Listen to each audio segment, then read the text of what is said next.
This is Battleground PA, a PennLive podcast discussing the issues that matter to Pennsylvanians and documenting the events in the Keystone State and beyond that could shape how you vote in the 2024 elections.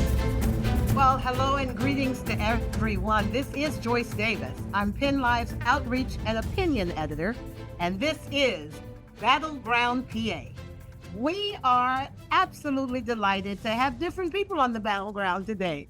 We have invited Speaker Joanna McClinton to join us, and she has kindly agreed to do so despite her busy schedule. And we also have Pennsylvania Capital Star reporter John Cole, who many of our listeners are quite familiar with. So let me do this. Before we jump into the discussion, I want to let people know that Joanna McClinton serves as the Democratic Speaker of the Pennsylvania House of Representatives. She serves the 191st Legislative District. In November 2018, Joanna McClinton made history by becoming the first African-American woman to be elected to the House Democratic Caucus chairman for the 2019-20 legislative session. This is a position she held for the duration of that session. Again, shattering that legislative glass ceiling, which is a lot to do in Pennsylvania, Speaker McClinton was elected to serve as the first woman House Democratic leader in 2020. And in 2023, she was elected Speaker of the Pennsylvania House of Representatives. I wanted to read that because this is an accomplished lady. And we're about to talk about how another accomplished lady may do as she becomes the first I think candidate for the Democratic Party, female candidate, an African-American female candidate for the presidency. So here we are. Welcome, Speaker McClinton. Welcome, John. We're going to jump right into it. What are your thoughts, Speaker McClinton, as you look back on the events of this past? We can go back 2 weeks if you want to with the assassination. We think an assassination attempt. It clearly was shot on the president. And now all of these other developments, all of which has Pennsylvania right there in the middle. So let's just hear your thoughts right now. So Joyce, thank you so much for having me. It's great to be here with all of your viewers and listeners. When we think about how serious the events were that occurred 2 Saturdays ago in Butler, Pennsylvania, where our former president was with his supporters at an outdoor event, and he came within, some say not even an inch, half an inch, centimeters of facing a scary, scary, scary scene. I'm truly grateful that he was not hurt. I am very sad that people are still in the hospital from that incident, and even sadder that we lost a firefighter who had to protect his wife and daughter from the barrage of bullets that were that were shot. While we still don't have a lot of information, what we do know is that we're grateful that it wasn't worse, and we are grateful that there were not more casualties, and we are grateful that it has only happened this one time in modern history. Fortunately, we know presidents who've been assassinated, and we recognize that in the 1980s, Ronald Reagan, president then, was an attempted assassination and survived. And we're so grateful that our former president did survive. And we recognize, for me, hearing about it, I just go back to all the violence that saturates our nation everywhere. In rural Pennsylvania, in urban settings, sadly in our schools, we're not safe. And if anything, to me, while we got through the who's safe and the president's okay, the former president, what are we doing about this? That was the call for me. When I got up the next day and continued to read the news and watch the news, it's like, what are we doing about this? Our former president was there politically, and we're in the middle of politics. It's political season. But what are we doing? America has a problem with violence and with weapons of war, and they should not be available. They shouldn't be available. Forget only a background check, because we passed the bill in the state house that long guns have background checks, but they should not be available for sale. We've seen it at schools, we've seen it at concerts, but I don't want to go too far off. No, But that is, I hear what you're saying. I wonder, John, is that are you seeing still a divide, a political divide along this topic with Democrats like Speaker McClinton saying this stimulates us, this inspires us to want to do something about gun violence, whereas the other side, the Republican side, just is not responsive on this issue? What are you seeing? I've not done expansive reporting on it at this point, but I will say I think some of the response we've seen from Democrats and Republicans alike in the wake of the assassination attempt was that on Tuesday was that the head of the Secret Service resigned, and I know there were calls from some on both sides of the aisle, in Washington D.C. So that is one significant change I think that we've seen since the assassination attempt. And in regard to gun laws, I would defer to Speaker McClinton there to see what will happen in the state legislature. But at least I think that's one thing that we saw Democrats and Republicans come together on, because there was certainly, the Secret Service and I guess local law enforcement, I guess they're still investigating to see what exactly went wrong, what can they do in the future to make sure something like this doesn't happen again. But I guess I'm curious from Speaker McClinton.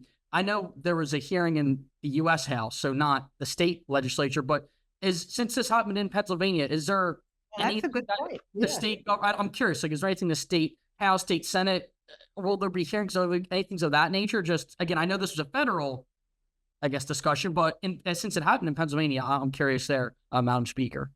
Yeah, so the House is currently at summer recess, but of course, we're full-time legislature and we're scheduled to return in September the 23rd. But I'm going to be talking to our Judiciary Chair in the House, our State Government Chair in the House, to find out what type of policy hearings can be held within those committees to talk about what do we need to do to keep people safe when they want to support their pick for president, to keep elected officials and candidates safe, to make sure that we don't see these failures, and even to draw attention to the 3 bills that the House, in a bipartisan fashion, sent over to the state Senate, where there's been no action to ban ghost guns, which are a problem all throughout the Commonwealth of Pennsylvania, to have the gun show loophole ended, where folks can buy long guns at any point, just walk into a store and get a long arm gun, walk into a gun show and not be subjected to a background check, and the red flag law, because people experience challenges physically and mentally. And if someone is experiencing a mental health challenge, where is their help for their friends, for their family, for their partners, for their husbands, their wives, their roommates, to say, hey, so-and-so's having a problem and there's guns everywhere. Please keep us safe. Because we have seen time and time again here in Pennsylvania, June 2023 in Juniata County, state troopers came under a barrage of bullets by someone experiencing a mental health challenge. In my neighborhood, right at the 4th of July, right before, we saw a barrage of bullets with someone using a ghost gun, having a mental health breakdown for days. When the roommates were interviewed, they said, we didn't know who to call. That's because we haven't changed the law. So that will be interesting, John, to see what we can do to get some traction on changing policies that will protect people at these types of gatherings. Are you optimistic about that now, that it has also impacted the Republican campaign? Well, it's something to talk about and to use in a persuasive way. When you poll Pennsylvanians, no party affiliation, 75% of people are in favor of common sense public safety gun reform. No, not going around taking people's guns, not ruining a favorite gaming time where folks who like to hunt all throughout our state, not doing anything like that, but like literally making efforts to keep the guns out of the hands of people who should not have access to them. Well, the point is that we came very close with the former president, and whether you're pro-Trump or anti-Trump, you don't want anyone killed. You don't want anyone hurt in the exercise of the democratic process. So I think everybody's on the same page on that one. I do want to just have 1 minute to talk about those hearings, though. I'm probably the only one in the United States that feels sorry for the head of the Secret Service. Why do I say that? Because this is not one person's issue. This is apparently a whole systems issue. Now, she fell on the sword and took the heat, but I just hope and again, if we're looking at this issue of civility, those hearings were far from civil.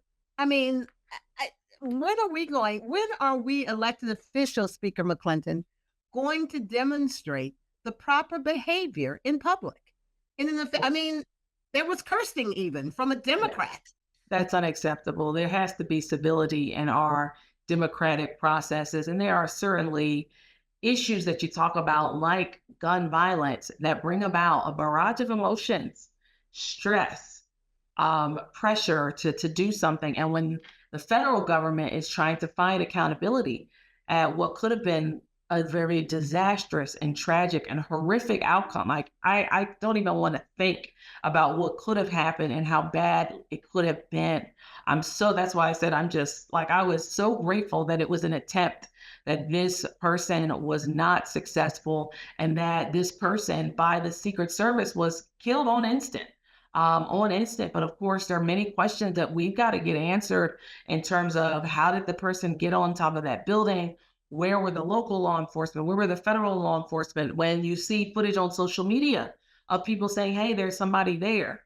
What was happening? Why didn't anyone respond? So we have to figure out what's going on. And definitely, we have to be able to do it in a way that's respectful. Absolutely. And Joan, I know you're as probably perplexed as I am that by now, shouldn't we know more about the guy who did this? I'm just floored that we don't know much about him at all. Yes, no information. Oh, I'm sorry, John, please. No, not too much to add, just to echo that. I think many people, again, across the political spectrum, reporters, elected officials, the general public alike, wants to know more. I think it's one thing that's been really frustrating, I guess, during this process, is that I think the public feels like there's so much more we still need to find out. And hopefully we continue to find this out. I know, again, the latest development was that the head of the Secret Service resigned, but I still think there's so many other questions that we hope are answered in the very near future. And, I guess I'm sure the federal government, again, will continue to investigate it, but we'll see if there's any other developments on the local side that we can report on in future episodes of Battleground here. Because if I'm right, the only thing we really know is that he was a registered Republican, may have given $5 or something to a Democratic organization, and that's it. And that he got the gun from his father. I just find, all right, let's move on. And we'll come back to that. And thanks, John, for asking the question about whether there's a role for the Pennsylvania legislature to play. But let's move on to talk about the phenomenal developments in the Democratic Party. Now, Speaker McClinton, you have just kind of been at battle with glass ceilings, it seems like your whole life. And now we're seeing one clearly being shattered on the national stage. So tell me, what are your thoughts on all of that? So it's an exciting time in our nation's history. I owe a complete debt of gratitude to President Biden. I think, to me personally, 4 years ago, how much distress there was surrounding the global pandemic, people losing jobs, folks who were frontline workers not getting any sort of raises or pay increase, and were literally risking their lives to get us our groceries and provide us so many things we needed. And there just seemed to be no light. There are times where it seems completely dark and there's no light. And for me, being at home all that time, it was scary and frightening. And with all respect, our former president did not take such a serious matter seriously. I remember him telling us, we're going to be back in church by Easter. I love Easter Sunday. I look forward to it. It's the biggest service we have all year, 52 Sundays. Easter is the big one for all of us who are Christian. We weren't even close. I was looking at my pastor on the screen like I'm looking on all of you, because it wasn't safe for us, several hundred people, to get together and say high five, happy Resurrection Day. So President Biden's decision to not seek re-election brings me just so much gratitude, because he led our nation with a steady hand. He restored stability, civility. He wasn't even president yet when our former president's folks came in a very sick way and tried to throw out our votes. Like, we voted in November, January the 6th. They said, oh, no, Joanna's vote, tear that up, doesn't count. Notwithstanding their deadly attack on our country, we were able to get through those dark times with President Biden at the helm. We were able to get access to vaccines. We were able to get kids back in schools and people back at work. We now have the lowest unemployment rate in over 50 years. So I was surprised. But at the same time, I also was very excited for what this could mean for my goddaughter at 7 years old to go in the booth with her mother, my good girlfriend, and to be able to vote for a woman of color. Like, I'm getting chills talking about it. Who could have predicted this? I could not have predicted it. I did not know this is what was going to happen in 2024. Some people say that 2024 is the year where we keep having turns. We're not going down a straight road. And you know, I have to say, even myself, I was thinking of my grandmother when all of this happened. I thought, I just told her, Granny, you wouldn't believe it. You wouldn't believe it, Granny. John, is this the reaction you're hearing from people, officials? I'm sure you're hearing across the board, but let us know what your reporting has turned up. Yeah. So not only, oh, I'm sorry. I thought you said Joanna. Excuse me, John. It is all good. I was just gonna say that the past ever since that presidential debate in late June between President Joe Biden and former President Donald Trump, we started to hear, I guess, questions about the campaign and the candidacy of Biden. I can tell you, if I may, just 1 second. Yeah. The night of the presidential debate, I was at a Democratic watch party to report in Harrisburg.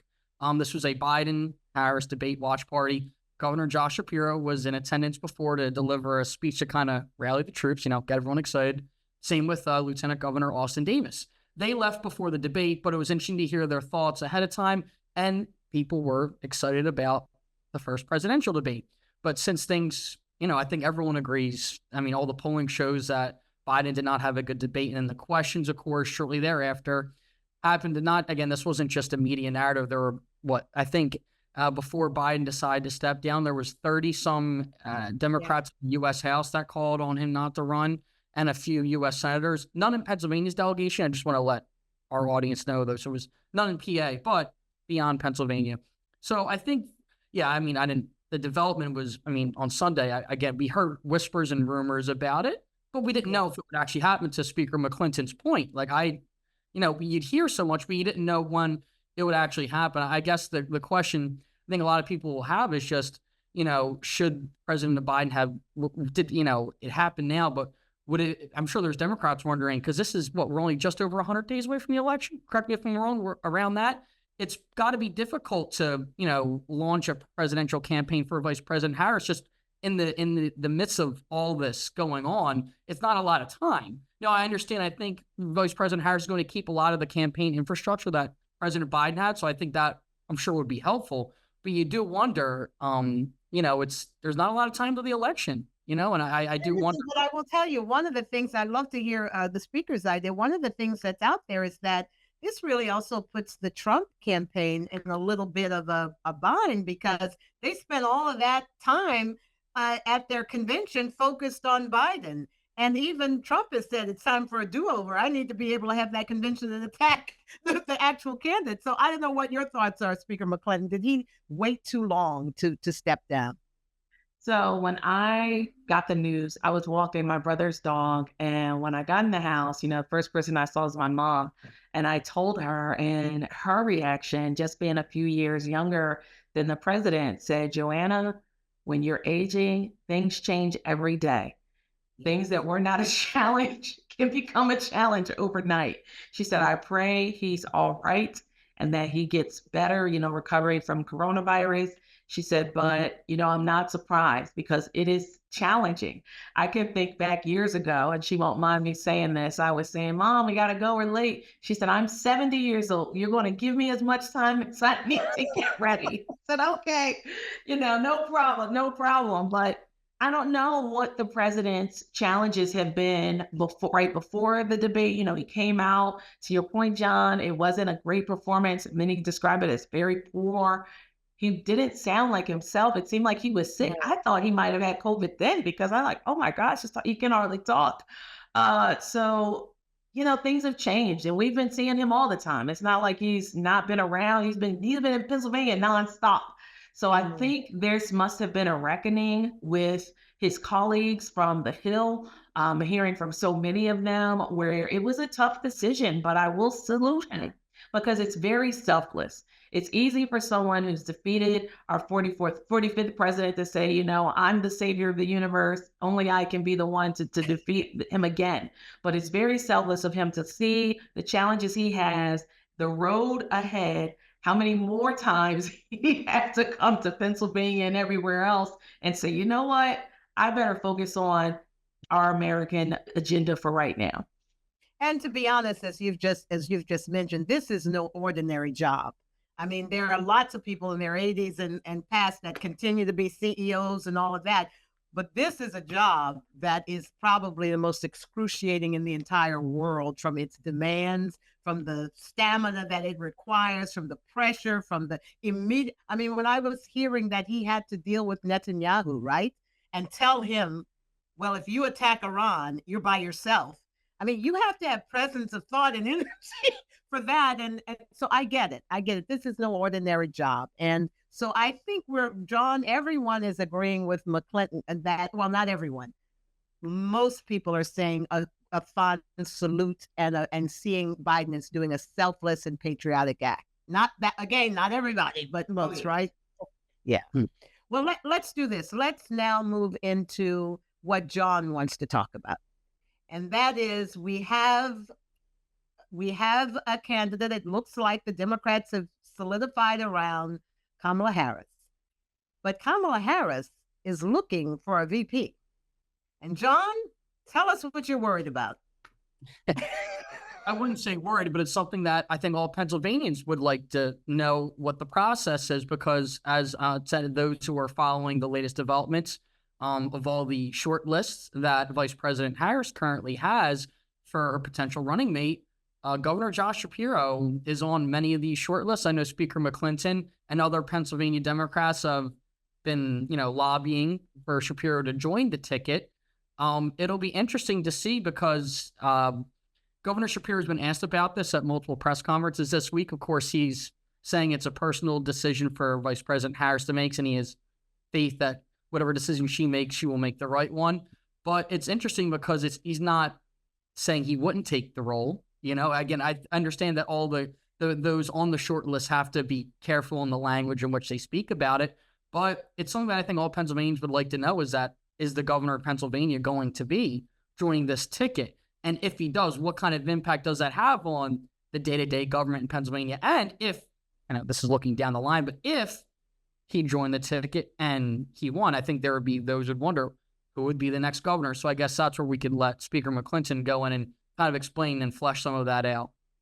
Well, it must be a real pat on the back for all of us who voted for Governor Shapiro in 2022 to see in 2 years he could be going national. I mean, it's unbelievable. It's very exciting. So it's exciting for me personally because our governor in Pennsylvania is the only one in the nation who is working effectively and who has a divided government. Everywhere else, and I love Big Gretch, Governor Whitmer in Michigan, but she's got Democrats in the Senate and in the House that she can go and sit with. And I'm sure it's not easy, but they've had some tremendous legislative wins. And other states, even in North Carolina, where it's Republican in the Senate and the House. But nowhere else is it Democrats in the House and Republicans in control in the Senate. And our governor has not seen that as an obstacle. He has used every single budget opportunity to make sure that there are more wins for everybody. He is fighting for rural Pennsylvania every day. He's fighting for cities like Philly every day. He is working for all of us, and he did a tremendous job in this last budget in delivering for public schools, putting money back in the pockets of seniors, and getting legislation across the finish line that he worked on almost 20 years ago when he was a state rep. He's been doing a great job, and he didn't just win in Harrisburg or in Pittsburgh or in Philly.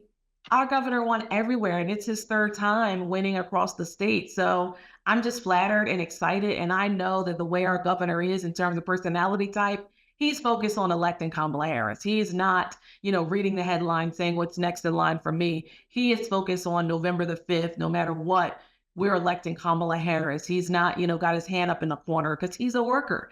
And he has been working and proving all across our country, but especially in the Commonwealth, that he puts us first. But what would happen? To get to your point, Lieutenant Governor. Readers want to know that. Yes. Our Lieutenant Governor, who we was on the ticket with our governor in 2022, would become our next governor, Austin Davis, son of the Allegheny County mountains and hills. He's from the moon. He was a state rep and served with me for 7 years. He came in a special election shortly after mine. And he worked, when our caucus was in the minority, learning how to build relationships across the building and across the aisle. Some of us thought that Austin would be senator one day, but he became our lieutenant governor, and he made history being the first African American to hold that position. And he works just as hard as Josh. You can track Austin in the headlines. Our lieutenant governor is working to convene solutions on gun violence. We started off talking about gun violence. He's been working all across the state on that. He's the chair of the Board of Pardons, been trying to deliver second chances to people. So Lieutenant Governor Austin Davis could become the governor of Pennsylvania. We will see what happens. Well, there you have it. Go ahead, John. You had another question. Go ahead. Just so if that scenario plays out, Lieutenant Governor Davis would be Governor Davis. Then who becomes the Lieutenant Governor there, Madam Speaker? My good friend from Westmoreland County, the president of the Senate, Kim Ward. She's the first woman to be president of the Senate. She's the first woman to be the leader in the Senate, the floor leader, the term before. And she'd become the second woman, and someone correct me if I'm wrong, to be lieutenant governor in the Commonwealth. But that would be a very big shakeup for the state. It truly, truly would. A lot of change. And you're confident that everybody's ready and capable to step forward and to lead. When I think about someone who goes to task, I'm in my office on 60th Street in West Philly, and sadly, in 2021, on the 4th of July, right in this neighborhood, there was a mass shooting. The first person I called the day after the incident, because it was late at night, was then Attorney General Josh Shapiro, to talk about how our state could better work with our local police and our federal government to diminish this violence. And not only did Attorney General on the 5th of July take my call, he then went to meetings with my police inspector and captain and delivered results in the 18th district where I live, worked to decrease it. No, it's not to zero, which we need to get, but worked collaboratively with the ATF. When I think about a person who's about solutions, it is our governor, Josh Shapiro. So I'm not surprised that he's on a short list to be a running mate for Harris. Well, Speaker McClinton, it sounds like you're revved up. If they talk about being energized, I think you're really modeling it for us. So I'm going to just thank you again. I know you're very, very busy right now. Things are happening. And just thank you for being here with us. And I want to tell our readers and our viewers, please, we're going to have a lot of different officials coming forth to kind of share their thoughts and perspectives, because we're dealing with some tumultuous times, but it is exciting. It sounds like there are good things ahead no matter what for Pennsylvania. So with that, I thank you, and I see you again on Battleground PA.